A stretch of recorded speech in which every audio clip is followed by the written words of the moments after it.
Dan lanjut, saya akan mempersilakan untuk satu pertanyaan mungkin dari Pak Nurdin. Ya, ini topik yang sangat-sangat menarik yang juga sering dibahas oleh Pak Nurdin ya. Kalau saya diskusi dengan Pak Nurdin nih tidak jauh-jauh dari hilirisasi untuk bisa memanfaatkan peluang dan cuan baru juga untuk negara kita. Dan beliau ini selalu menekankan jangan cuma hilirisasi tapi end produknya juga ini seperti apa biar nantinya kita bisa memanfaatkan nilai ekonomi yang lebih besar lagi untuk negara kita.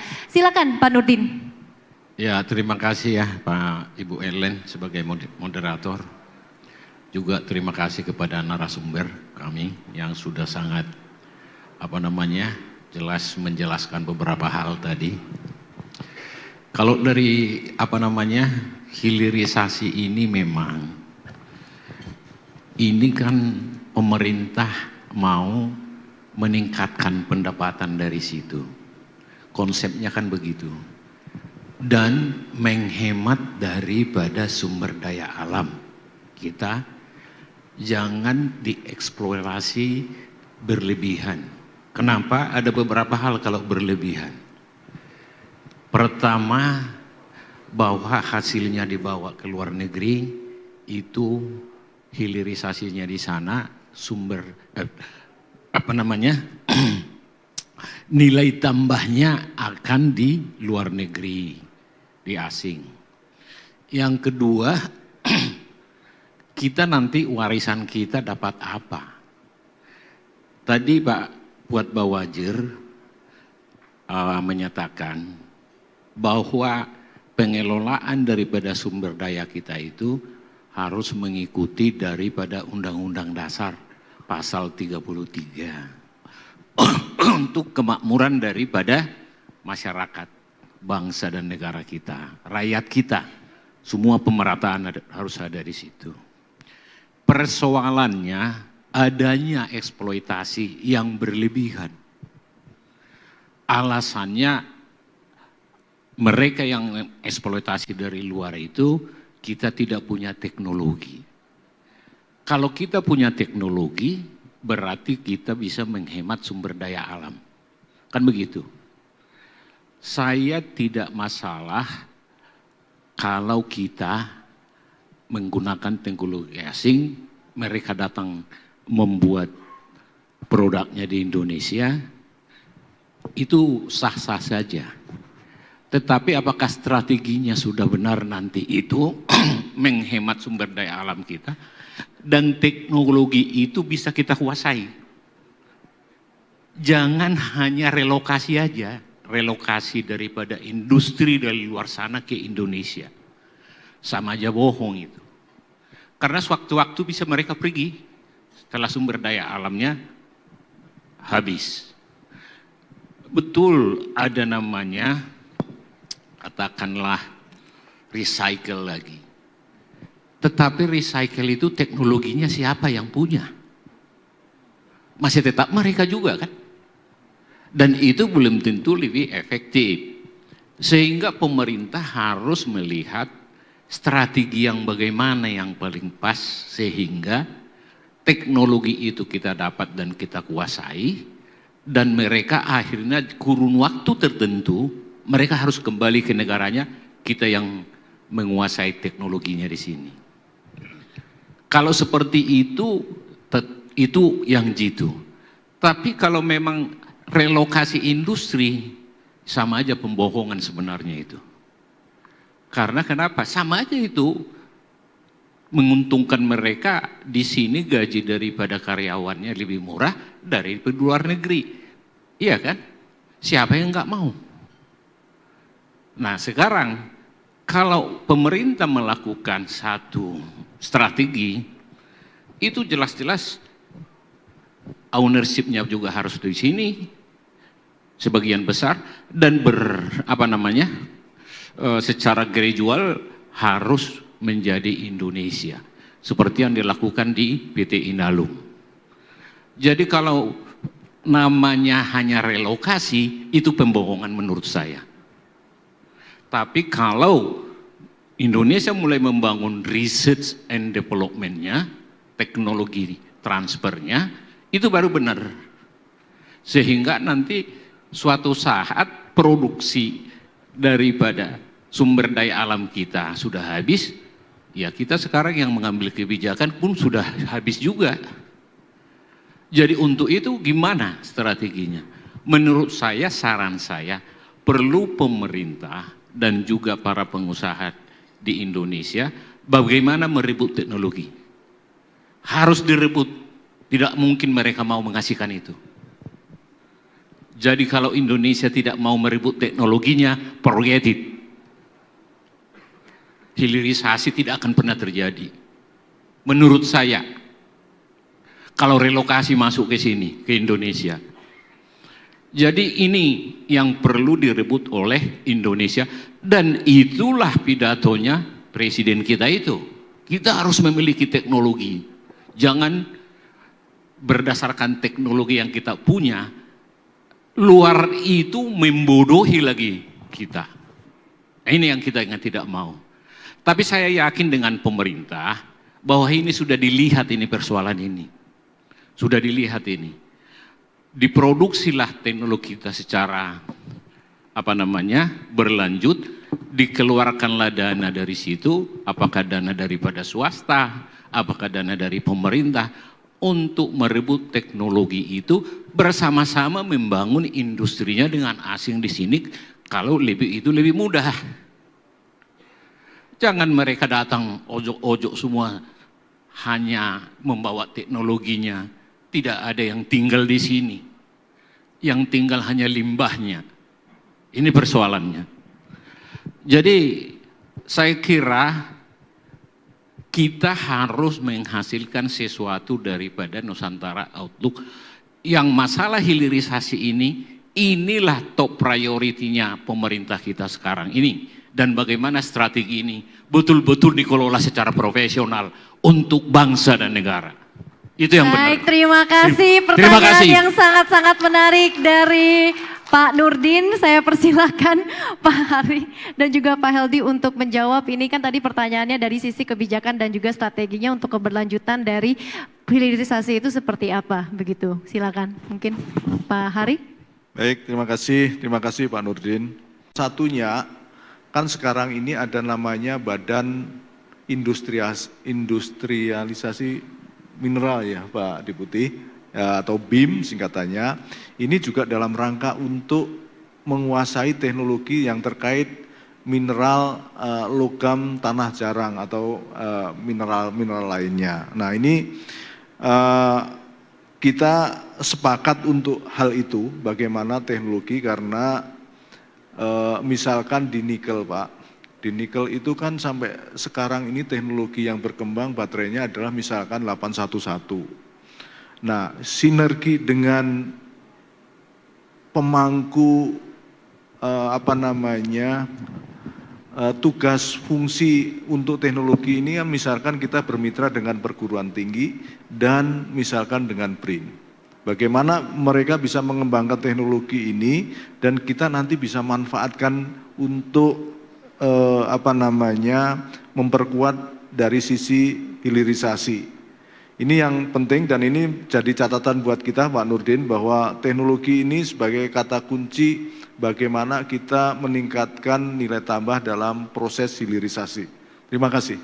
Baik, terima kasih Pak Heldy. Mau menambahkan sedikit terkait pertanyaan dari Pak Nurdin, silakan. Terima kasih tadi Pak Nurdin banyak memberikan masukan, itu bagus sekali. Bagaimana kita menjaga supaya sumber daya alam kita tidak habis, ya. Sementara nilai tambahnya di luar negeri. Nah, apa yang dilakukan oleh pemerintah? Satu, pemerintah melarang, ya, ekspor dalam bentuk bahan mentah. Itu sudah kita lakukan untuk nikel. Tahun 2020 kita stop, ya, ekspor biji nikelnya. Tapi harus diolah di Indonesia dan hasilnya apa? Tadi baterai untuk kendaraan listrik yang sekarang sudah terbangun. Kita juga melanjutkan lagi untuk yang bauksit. Kita harapkan nanti bauksit juga akan dikembangkan industrinya di Indonesia sehingga nilai tambahnya juga ada di Indonesia. Nah, yang terbangun memang misalnya baru kita namakan tier pertama atau produk pertama. Biasanya nggak langsung kepada produk akhir. Jadi dia produk pertama itu masih dalam bentuk bahan baku juga, tapi sudah bahan baku yang diolah. Nah, kalau industri lanjutnya belum ada, biasanya ini jadi kita bolehkan dia ekspor. Ini mulai banjir lagi misalnya. Nah, kita dorong apa? Industri berikutnya. Ini akan kita larang lagi untuk diekspor. Supaya yang diekspor yang sudah memberikan nilai tambah yang makin lama makin tinggi, yang sampai akhirnya produk akhirnya. Itu untuk yang masalah nilai tambah. Alih teknologi. Alih teknologi ini sebetulnya maunya kita dari perusahaan asing dengan perusahaan Indonesia. Tetapi untuk hilirisasi ini memang besar sekali investasinya. Kita coba tawarkan untuk Indonesia, baru sedikit yang bermitra. Nah, bagaimana kita untuk alih teknologi? Tadi tenaga kerjanya itu kita wajibkan Indonesia dan kita minta mereka melatih. Dan kita bukan hanya suruh latih, kita keluarkan lagi aturan memberikan insentif. Berapa besarnya? 200% dari biaya yang mereka keluarkan. Kemudian untuk alih teknologi kita juga keluarkan insentif 300% untuk riset dan development atau R&D. Nah, ini juga mendorong supaya mereka melakukan riset dan developmentnya di Indonesia. Sehingga peneliti kita bisa ikut di dalamnya untuk bisa mempelajari teknologinya juga. Tetapi apakah ini sudah berjalan maksimal? Ini Bapak Ibu, kami butuh juga sebetulnya dukungan dan bantuan Bapak Ibu supaya kita bisa sama-sama nih ya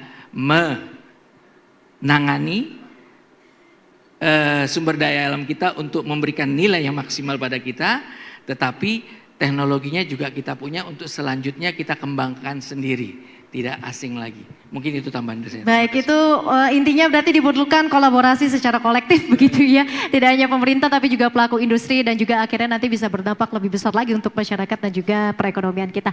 Satu lagi pertanyaan kami buka untuk sesi Q&A di sesi kedua. Oh, masih ada lagi Pak Nurdin. Silakan satu pertanyaan lagi dari Pak Nurdin. Jadi gini Pak, saya setuju dengan apa yang dikatakan oleh Bapak tadi. Jadi ekspor barang setengah jadi ini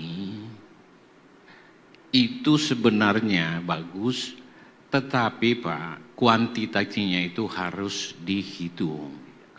Kapan habisnya nikel kita ini? Kalau kondisinya masih seperti ini, kan itu persoalannya kan di situ. Kalau kita hanya mau jual semua itu, nikel ore-nya nggak dibawa, nggak dijual, tanahnya nggak dibawa ke sana. Yang dibawa adalah nikel yang masih mentah, dibawa lah itu ke sana, dibeli lah itu lagi dengan baterai. Sekarang yang mau datang ini relokasi ke sini bukan di Cina lagi yang dibikinnya, di sini lagi Indonesia. Tapi bauran energi kita itu sudah menutup daripada apa namanya baterai yang diproduksi mereka itu. Nah, strateginya mungkin bagaimana mengatur daripada pola transfer of teknologinya itu, dan bagaimana pola agar Indonesia ini kan punya market, kita punya sumber daya alam. Harusnya yang punya market dan punya sumber daya alam bergaining position yang terkuat. Karena teknologi itu bisa kita ambil dari mana saja. Yang susah itu adalah sumber daya alamnya, materialnya itu, dan pasarnya. Sumber daya kita miliki, pasar kita miliki, bagaimana meribut teknologi. Kan itu sekarang persoalan. Nah, kalau itu bisa kita lakukan secara gradual, riset kita bisa jalan, dukungan kita bisa dari pemerintah, dan juga strategi bermitranya yang benar dengan asing, cara kerjanya, dealnya, transfernya, itu baru bisa menjamin bahwa teknologi akan bisa kita kuasai dalam 5-10 tahun. Kira-kira seperti itu yang saya maksud. Bapak. Terima kasih Pak Nurdin. Terima Berarti kasih. punya concern ya dari sisi tadi, dari sisi strategi, kemudian juga dari resources, ini seperti apa? Pak Heldi mungkin bisa dijawab. Ya. Ya, ini satu yang memang jadi pemikiran kita semua. Jadi memang nggak mudah nih kita sebetulnya mengelola kekayaan alam kita. Setuju sekali saya sama Pak Nurdin tadi ya. Nah, bagaimana sebetulnya kita tadi supaya ahli teknologi, kita membuat satu konsep triple helix namanya. Jadi pemerintah bekerja sama dengan akademisi, ya, dengan dunia akademis dan juga dengan pelaku usaha. Jadi untuk melihat pelaku usaha butuhnya apa, butuh teknologi seperti ini. Nah, tolong dunia akademis membangun sumber daya manusia kita untuk memiliki kemampuan sesuai dengan kebutuhan dari industri yang ada. Nah, pemerintah akan sama-sama bangun. Jadi harapannya teknologi kita bisa bersama-sama. Nah, itu langkah awal Pak, mungkin yang kita lakukan. Nah, sekarang BUMN kita libatkan di situ. Tapi nanti tentu juga akan bisa kerjasama dengan swasta nasional. Jadi bersama ini untuk melakukan percepatannya. Nah, supaya nggak terlalu lama waktunya. Saya setuju Bapak tadi, kita mau 5 tahun atau apa ya, seperti yang mobil listrik tadi. Nah, cuma memang ternyata tidak secepat itu juga kita bisa melakukan alih teknologi. Tapi tadi kalau sumber daya manusia kita itu sudah ada, saya melihat sendiri ya di industri itu anak-anak muda kita mereka sudah bisa mengoperasikan, mengontrol, mengendalikan produksi menggunakan teknologi yang dari negara asing itu. Mereka sudah kuasai sekali. Jadi itu, tapi menciptakan mesinnya tadi, nah itu suatu hal lagi kan Pak.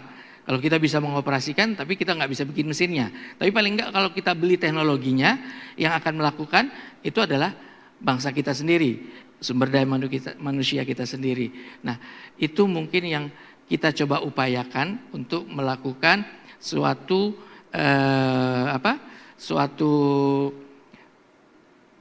langkah atau program yang holistik ya, yang komprehensif. Tapi kalau ada yang kurang pasti. Tapi pemerintah selalu berusaha memperbaiki apa yang masih kurang. Gitu. Pengennya tancap gas tapi step by step gitu ya Pak? Iya, memang mau nggak mau kita begitu. Kalau kita langsung tancap aja nanti di ujung masalah gitu. Oke, baik.